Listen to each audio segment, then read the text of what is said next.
Hallo Rob, Rob Nijpels. Grote vriend en leuk dat ik in je bestand mag kruipen. Want je hebt al een groot bestand van me, maar alleen stils. Hè?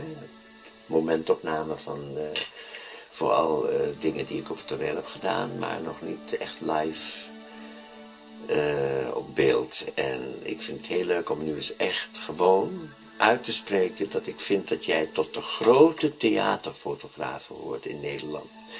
Ja, ik vind je hebt gevoel voor het vangen van de momenten waarop de emotie in het spel de overhand krijgt. En dat zie je dus terug op je foto's. En dat is goede theaterfotografie. Je hebt niet alleen het gevoel voor het juiste moment klikken, maar je hebt ook het gevoel dat je niet de zaal mag storen, niet de acteurs mag storen. Je zit in een verschrikkelijke positie eigenlijk foto's te maken. Je flitst niet. Je klikt altijd op momenten dat het kan.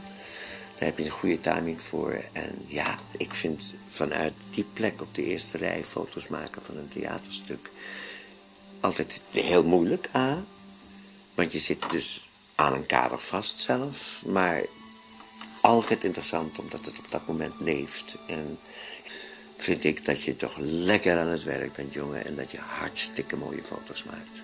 Dat wou ik even kwijt.